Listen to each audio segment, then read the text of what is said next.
Hey there, it's Thursday, you know what that means.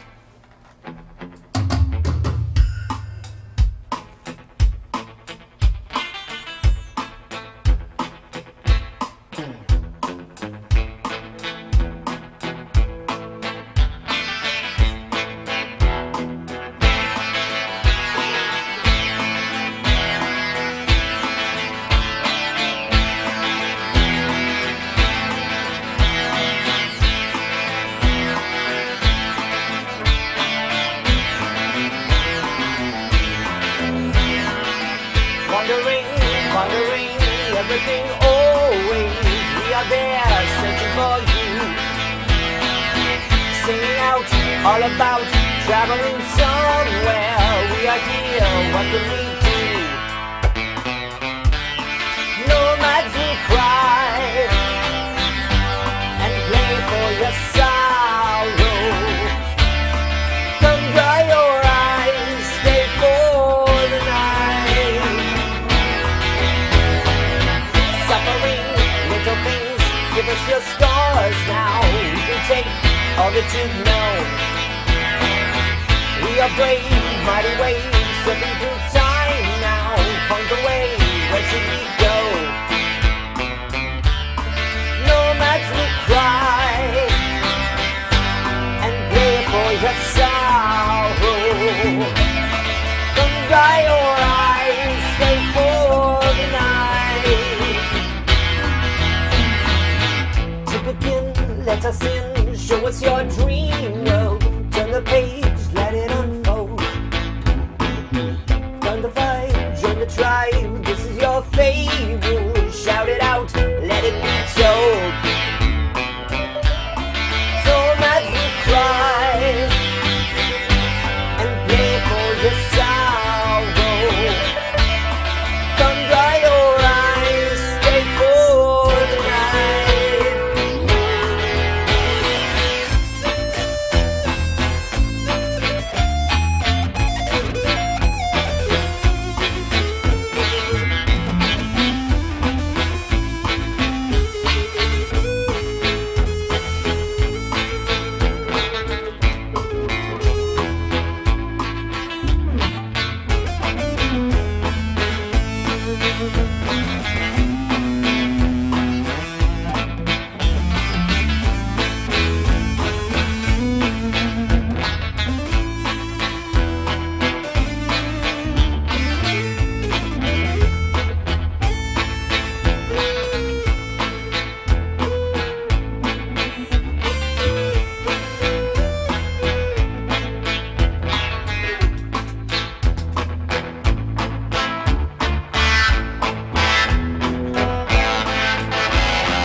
One more.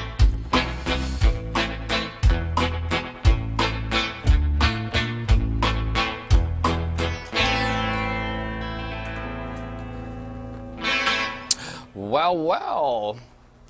What's up, guys? I'm MikeRuggirello, your host of Theory Thursday and my co-host. Hi, Jason Thomas. Thanks for watching, guys. And remember to please like and share and send your comments in the comments section. If you have any questions for the guys, I will relay them for you. And back to you, Mike. Thank you, Jason. So we are in collaboration with Singular Sound, and we have a cool, super rad guest today. This is Greg Vaughan. Greg, thank you so much for being here.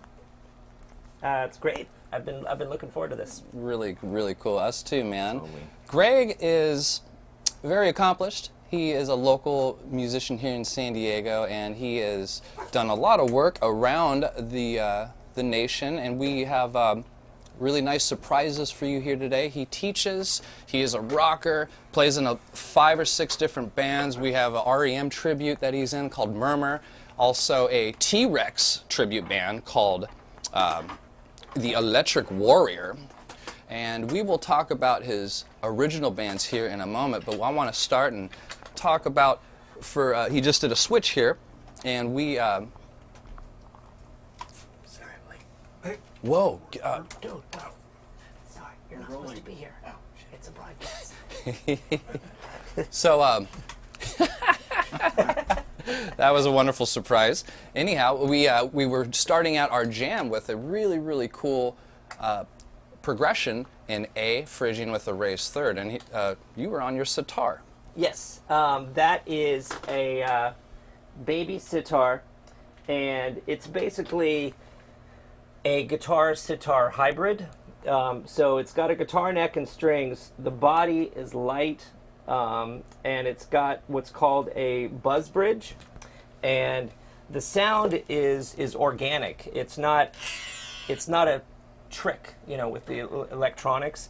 The strings will vibrate against the bridge here, and that's how you get that reedy, like buzzing sitar tone. Did we want to have your guest come in? I didn't realize that you had someone. Was he a cameraman?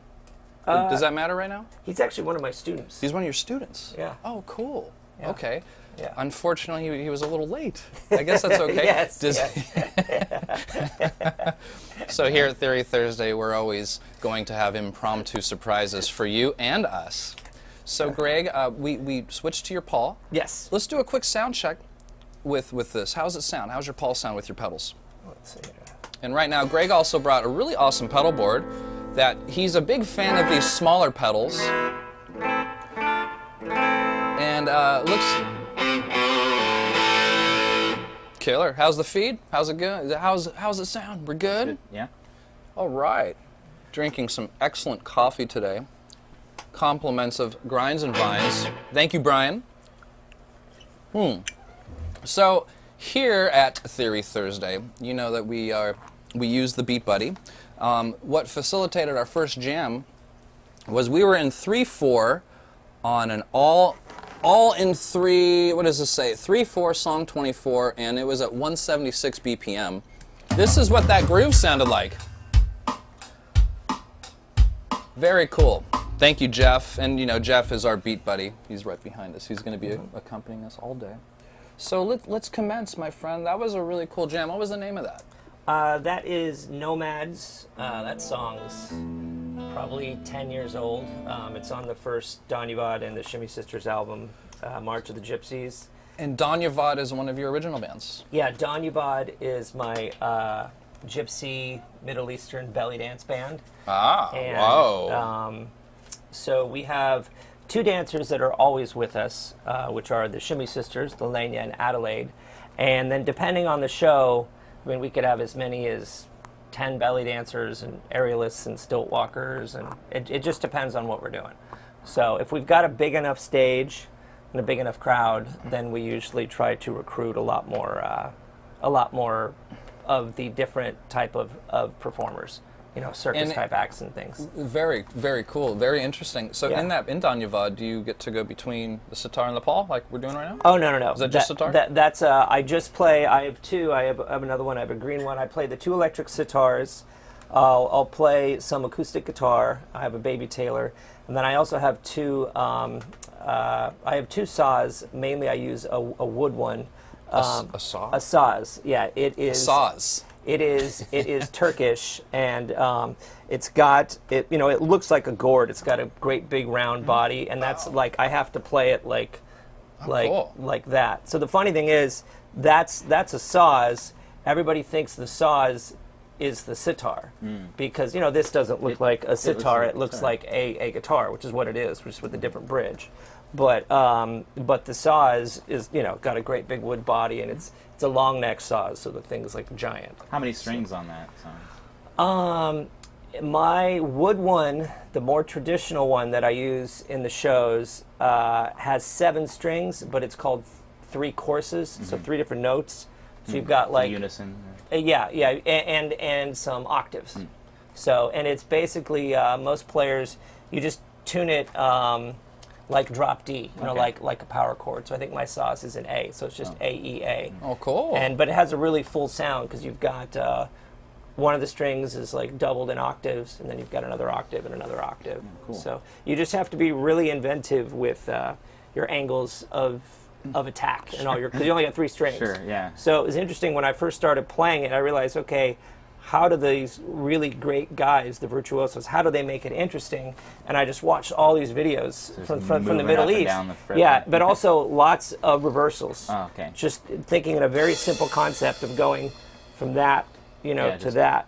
So, and that's what all, if you only got 3 strings, you got to be pretty creative to keep it interesting. So. But yeah, cool. So I play that, and then we've got a hand percussionist, fretless bass player, and a violinist as well. Nice. So Right on, right album on. again? Greg is also a singer. I mentioned that he was in a tribute band in REM. He plays Michael Stipe in that band. He just got done doing a series of shows that were out of town. Let's talk about that for a hot second. How was that experience for you? it was great. It was great. Got your singing chops up? Yeah. It's funny when I do when I do Murmur, I feel like I have to tone down my vocal performance and even the way I conduct myself on stage, because Michael Stipe's pretty mellow. Very subdued. Yeah, and including his speech. And this last show that we just did at San Manuel Casino, the Rock and Brews restaurant, which is owned by... I saw that when you posted that. Yeah, it's owned by Paul Stanley and Gene Simmons. So there's Kiss stuff everywhere, which is funny because you're playing REM, and there's like a giant wall. Got a tongue in your ear? Could there be any wider difference between REM and Kiss? Yes. But it's like I have to kind of control my vibrato and not be so Jeff Buckley or Robert Plant, or because that's not the way Michael Stipe sang. He holds notes. You also have to hold off some of the pronunciation on some of those words. Yes, you're supposed to murmur. I take a page out of his book. Yeah, so always mumbling. But it's kind of like when I do that one, it feels like method acting. I have to, for like a week, I gotta get myself in the right frame of mind, watch the videos, watch interviews with him, and when I do my T-Rex tribute, it's like the most natural thing in the world. Because I think it's because I got a guitar in my hand, and he does lots of pouting and posing, and it's just a lot more silly. When I do Electric Warrior, it's like I'm just being myself. Doing the whole rock star poses and stuff like that with a guitar. What a neat craft trade that we get to do. If we have the cojones to go, obviously you get to do a lot of different acts. That's fun. Yep. Is that awesome? Mostly what interests you about all these different acts? You get to wear this hat in your original band. You get to be Michael Stipe in this band. You get to be Mark Bolan. I mean, so it's like method acting. Absolutely. And for years, Jason does that with Elvis. Oh, I've done it with Elvis. Yeah. Wow. I actually played him in a little short film too. It was kind of fun. I didn't mean to interrupt you. Oh no, it's okay. No, I want to see this short film. It's terrible. Terrible movie. I think it's good. Yeah, it's pretty funny. So, yes, I asked a question. Oh, I was saying I had kind of, I was actually kind of burned out on guitar and just doing, so many shows a year, mainly with Donny Bod, but doing rock shows too and metal shows.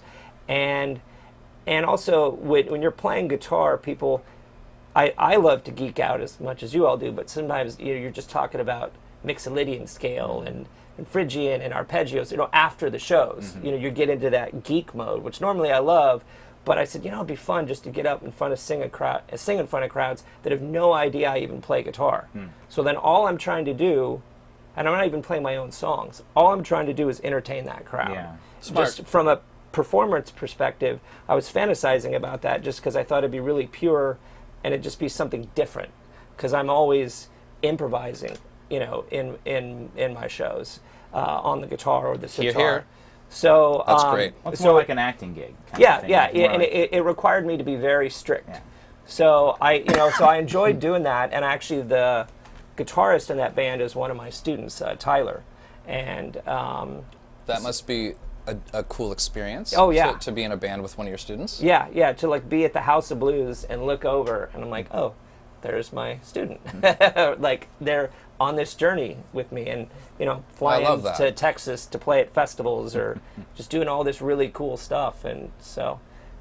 Yeah, it was very, very surreal. I've had a few experiences like that where I've traveled and toured. I also have another student, Chuck Palumbo, who is a former pro wrestler, the WWE.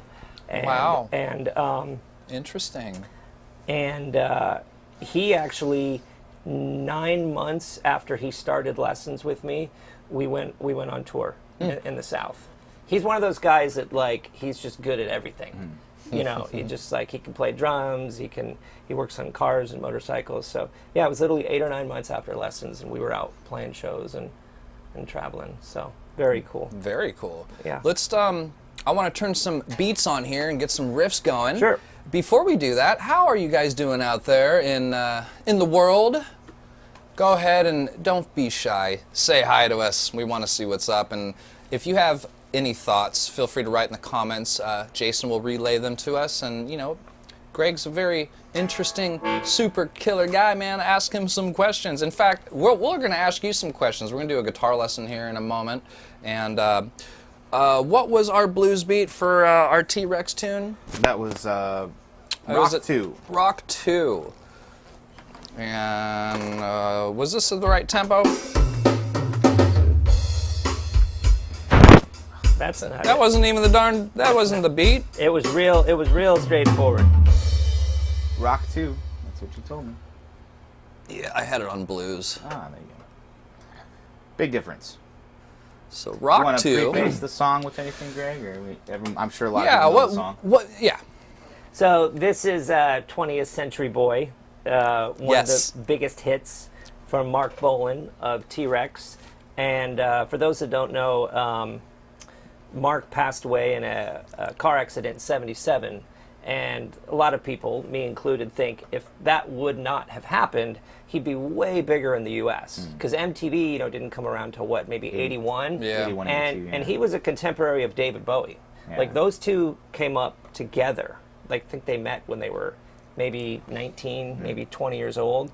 So they literally came up, and Mark actually hit a little bit bigger first, and then Bowie, hit right after him. And then as Bowie continued to ascend, Mark wasn't active for a couple years. Then he was making a big comeback, and he got in a car accident. So Man. a lot of people in America, they might know a couple songs. They know Cosmic Dancer. It's been in movies. They know 20th Century Boy. They see different songs in car commercials, but they might not know who it is. Was Mark in Mott the Hoople too with Bowie? No. No, is that one of his songs, right? Is it? Bowie had a Mott the Hoople song, Oh, there you All go. the Young Dudes. Oh, there you go. That's right. Yeah. Get confused. Yeah, I'm big on the glam There you rock go. trivia. Yeah. Yeah. I was like, I was just wondering. Oh, yeah. It sounded kind of T-Rexy, but Yeah. So here we go. Cool. After you, brother. We'll follow you. Yep.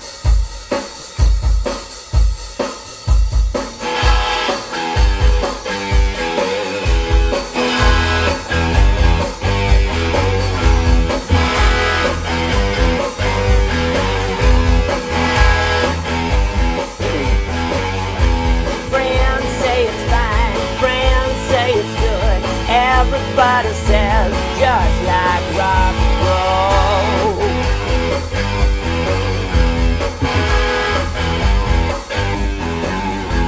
Move like a cat, charge like a ram, sting like a bee. Babe, I wanna be your man.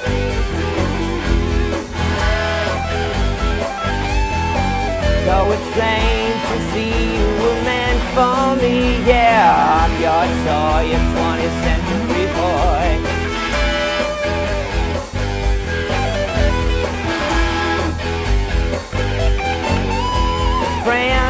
say it's fine, friends say it's good. Everybody says just like Robin Hood.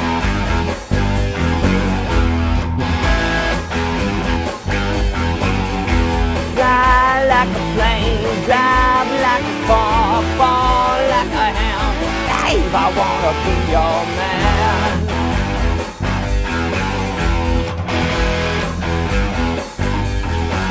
Though it's plain to see you were meant for me, yeah, I'm your toy, a 20th century boy.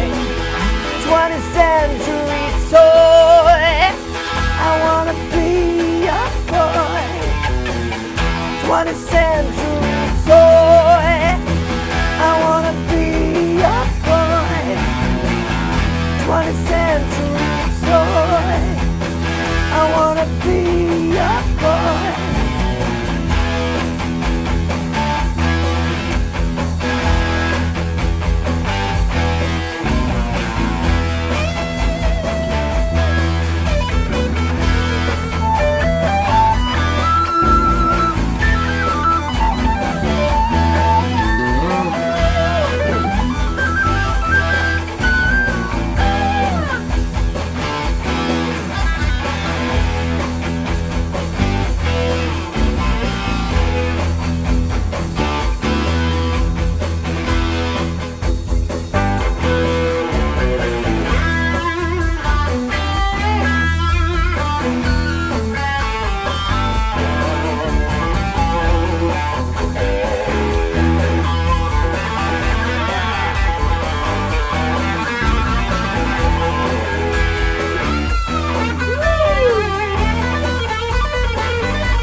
Shredding. That was great licks in there. I'm trying. You trying? Oh, you sound great.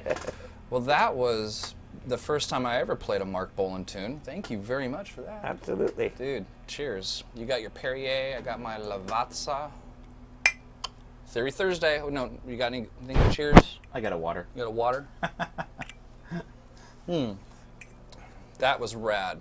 Super fun. I want to talk about, let's do a guitar lesson. Sure. So Greg is a guitar teacher, guitar instructor. We have that in common. I would like you to describe a little philosophy or some of your constitution to us. Absolutely. Yeah, hit us. Well, first off, I remember reading an essay on nature by Emerson in high school, and then also later getting into Schopenhauer and Nietzsche, and just listening to people talk about how artists will observe nature and try to manifest it in whatever it is you do, whether it's dance or music or a novel or painting. And so that was very inspirational to me. And then that combined with the fact that in my teen years I was really into martial arts, and then even though I wasn't practicing anymore in my 20s, my interest in martial arts had gotten me into Eastern philosophy. So I'm just bombarding myself with metaphors and proverbs and geeking out on not only, you know, books and different things on different martial arts styles, but of course all the kung fu movies where, you know, you got to go up and climb this mountain to find the tiger master. And then because there's a villain and he's snake style or, you know, whatever. So, and that stuff just warped my brain when I was a child, and it kind of manifested in how I approach everything I do, especially playing guitar. So what I do is I have animal names for all my techniques and all my styles and for all my exercises. And like dragon whips his tail, the crane kick, obviously a reference to Karate Kid. And I try to make what's happening musically connect with that animal. So like the idea of dragon whips his tail, you think of a dragon, you know, a giant beast with this long Whip, tail. crack, with his whippet tail. Yeah, and it's a, you know, it's a really fast movement, which Bruce Lee does in the movie Return of the Dragon or Way of the Dragon. You know, when he does a spinning roundhouse kick, it's that. So like, if I play it, I'll probably mess it up, but so that's dragon whips his tail. I mean, I've got all sorts of different arpeggios, but How's that go?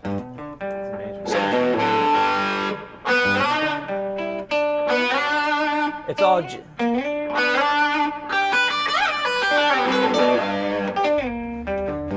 Yeah. So I've got all sorts of diminished and major and minor and weird arpeggios with. There I'm you sorry, go. I like that. I'm not sorry I like that. I like that. So it's all just G's, B's, and B's. And it goes all the way up to, you gotta go all the way up to G. Ah!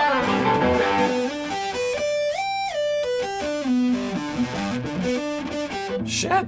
Yeah. There you go. Not bad for my third time. Yeah, Thank you. awesome. What's Yeah. that called? So that's Dragon whips its tail. That's dragon whips his tail, and I want to teach you some of the monkey techniques, but just to explain the philosophy. Please the do. different examples. So like the dragon, if anybody knows what pivots, or in classical terms, pedal point, that's, you know, essentially every 3 seconds Ingve has to do some sort of, you know,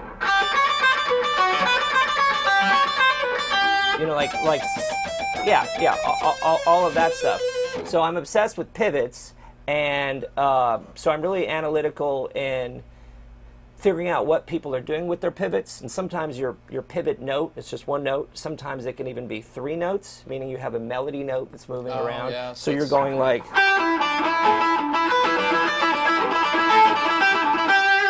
You know, you can do that, and you could put your pivot note on the top, on the bottom, on the middle. So that's all the crane kick. And you're basically analyzing how to.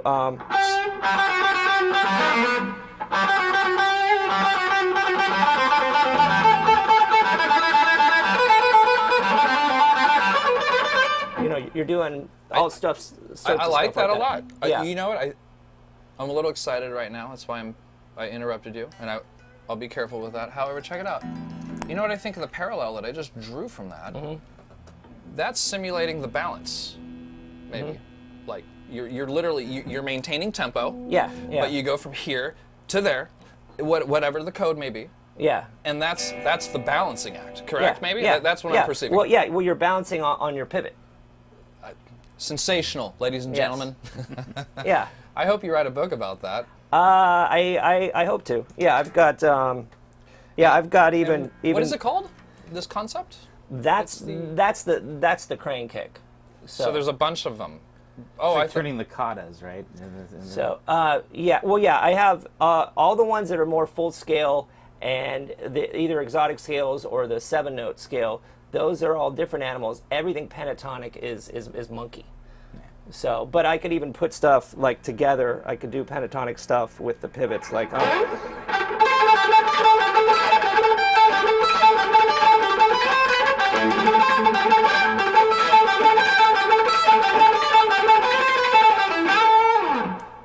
impeccable picking.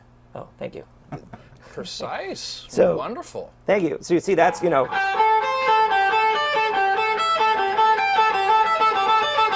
I'm just doing the Jakey Lee double picking. I thing. love that. So, but the one I wanted to get into is the one we've talked about a little bit before, which are all the monkey techniques. And getting back to the influence of the essay on nature that I read and the philosophy of using nature as an inspiration. I remember back when I was a little kid and going to our zoo, San Diego Zoo, and in the monkey enclosure, they have those artificial trees. It basically is what they are. And not the real big monkeys, but the little monkeys, when they get inspired or crazy or angry or whatever, they will start to fly around those poles, okay? And I remember watching them go for like 2 or 3 minutes at a time and never stopping. And I'm like, how are they doing that? How can their brain even process that fast? And they never stop. And they're changing directions and going everywhere in 3-dimensional space. And I started to think, that's the way I want to play guitar. I don't want anyone to be able to see Brilliant. That makes sense. Yeah, so I don't want the audience to see me thinking, and I want to be able to go anywhere I want, instantly, always. So the only way to get there, though, is to try to map out just as many possible ways of getting up and down the neck and hitting different intervals as well, because you know how on the guitar you have the same note and sometimes up to 5 places, like a middle C or something.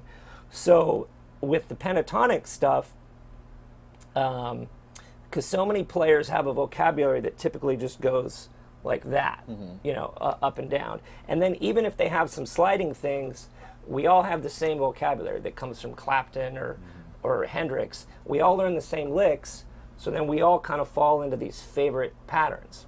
And I started to think, well, you've got 5 notes, so 5 modes. So instead of just doing like the 2 modes that are most used for Here's each, where our guitar each lesson idea. begins, guys. You want to start with A minor penta? Yeah, Okay. yeah. So for instance, Here's our stock position. yeah. Yeah. So what I do is I start with the baby monkey, which is just a simple sliding pattern.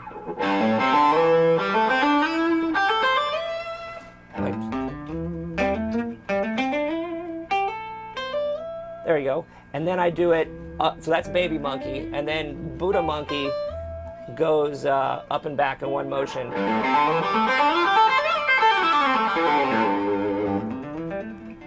Oh, I started trilling. Yep. And then I add in some trills, hammer-on pull-offs. Let's show the crowd that slow. Oh, sure. Play Sure. the what was that? Buddha monkey. Buddha monkey, right? Yes, the second show one. them yeah. that slow, because I think a lot of people will like to learn this. Okay, so it's all A minor pentatonic, and it's just a 5-note sequence: G, A, C, D, E, and you just do it 3 times. Good. Just show 1 octave. Good.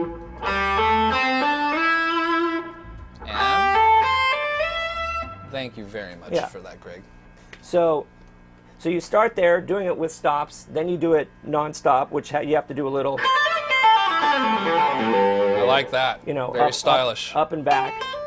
And then I start to add in the other techniques. So then you'll add in the angry monkey. It gets a little crazier. So.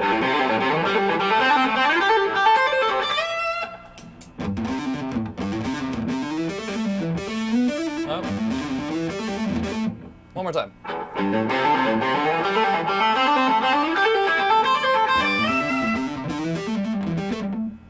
God darn it. And then, so, yeah. There you go. Yeah, and then it just comes back.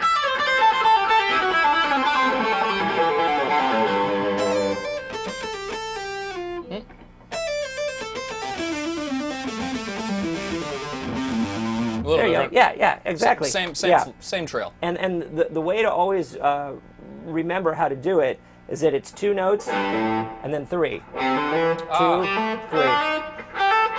Like that. Now, I'm not going to do them all now, but I have those exercises, like in my book, for all 5 positions. What So is you the name go- of your studio? I love that one. But yes. My studio is the Temple of the Sacred String. I teach out of my home, so my method, if you will, would be the way of the sacred string, and then within that, there's all these different types of things, that you can do, all the different animal styles. So, which is comedy because when the students overlap in the lessons, once they get to know each other, they're like, hey, how you doing? Yeah, I'm doing pretty good. What are you working on? Oh, I'm working on dragon techniques. What are you working on? Oh, I'm working on the crane. Created your constitution, and Yeah. everyone's speaking about it. Your Yeah. students, they are all speaking of that. I think that's... the same language, yeah. Oh, boy, I like that.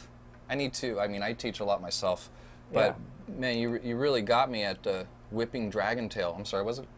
Dragon whips his tail. Dragon whips his tail. I'm a fan. Yeah. So, I want to prepare another drum beat for us. I Okay. don't know which one we got. How do you want to... We want to talk about Uli. This guy is a pupil of Uli John Roth. He's studied with him. He knows him. And he is also very influenced by Uli. Correct? Absolutely. Yeah. Yeah. When I was 16, I decided that, I couldn't be the best at everything. And I was into music and acting and martial arts. And I'm like, I can't be, Jimi Hendrix and Robert De Niro and Bruce Lee. It's just not going to happen. So I got to pick something. So I decided to focus on music. And then when I picked that, I said, okay, well, I have to have an ultimate goal, that I'm going to work towards. And at the time, Uli was this mysterious, this is before the internet, so this is like 87 or whatever. So Uli was this mysterious former Scorpions guy who was living in the UK. And, no idea how to get a hold of him. He didn't end up touring the US, I think, for like 18 years. So he was just like untouchable. He was just, you just had the albums and photos and magazines and that's it. But I decided that my ultimate goal would be to study and perform with him, just because that was the most ridiculous thing I could think of. He just didn't seem accessible at all. And then I met him in 2004, and I had actually mailed a couple of CDs. I didn't know. I thought it was a business address. I mailed them to his house. Yeah, his secretary gave me an address, and I sent one for her. So when I met him in 2004, he was opening for Michael Schenker, and I was showing him my album. He's like, oh, I have this. And I'm like, oh, like really? Like you got it? Because I have a song called Ode to Uli that was on there. So that was just, my brain just went, I'm like, oh my God, he's listening to my album. Like he said, yeah, you sent it to my house. And then of course I'm like, oh my God, I had his address. I could have stopped him. Could have dropped by for... Yeah, I didn't do it, but. Send him a sitar. Yeah, but, and then he emailed me a year later and he was selecting students. He had to fill out a questionnaire and answer all sorts of questions, not just music questions, but spiritual questions and art questions. He was trying to read everyone's energy to select people to study with him in LA for a week. So he wrote me in 2005, and in pretty much, I felt good because he kind of invited me because we'd already met and he had my album, and maybe he vibed me out. But we all had to fill everything out, and he picked about 30 of us, and we did a week with him at UCLA. And then at the end, well, actually there were 3 concerts, and he just brought in all sorts of, just like Robbie Krieger and Paul Gilbert and just Michelangelo. Like every year he'd bring in all these crazy guests, and they'd all get up and do like 2 or 3 songs, and he'd do these epic like 4-hour concerts. Yeah, with he's also the loudest guitar player I have ever. Yes, I've had the pleasure of opening up for Uli. Super fun. Hung out with him, talked to him backstage. He's extraordinarily spiritual, just like Greg is speaking of. I also wanted to touch on real quick. You and I opened up for Jakey Lee. Remember that? Yes. Was that Jakey Lee? Yes, we did. So we've been on stage before with Jake. Anyhow, no here or there. So hey, let's close the show down with some Uli energy. I'm gonna hunt down a beat. I didn't script this. It's gonna take me a moment. Probably not too fast. But what's the riff gonna sound like? What do you got? Was it one of your tunes inspired by Uli, or was this an Uli riff? Well, number one, I'd say all my tunes are inspired by Uli. Here, here. But sure, we can. I can throw this one out.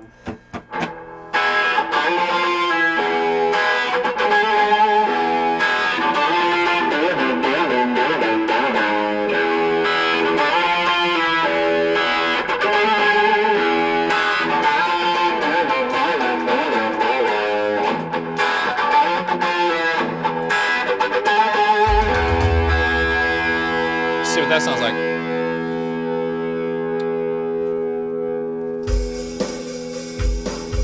Perfect.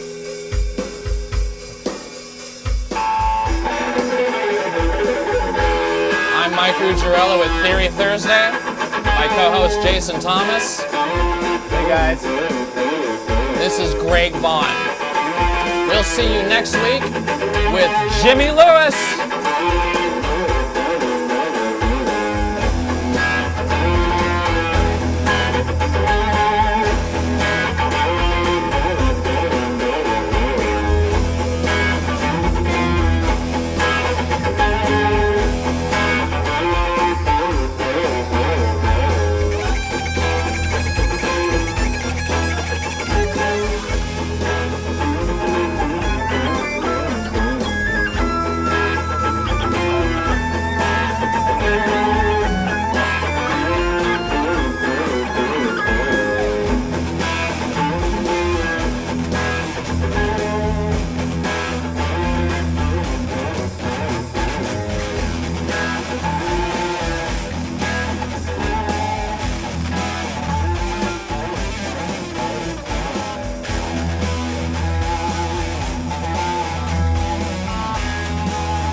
guys, just we forgot to do a couple news things just to let you know.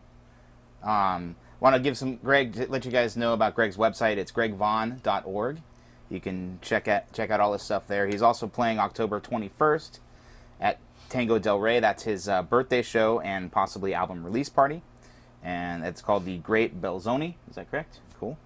And also you can reach booking for Greg at cargorock@aol.com. Also want to let you know that we are changing the show time next week, starting next Thursday with our next guest, which will be Jimmy Lewis, so you don't want to miss that. We'll be starting at 5 p.m., and I think that's it for the news. We just forgot that little segment, so we're coming back in. So thanks, guys. Thanks for watching, and hope you enjoyed the show. I did. Greg. Thanks, Jason. See you guys next week.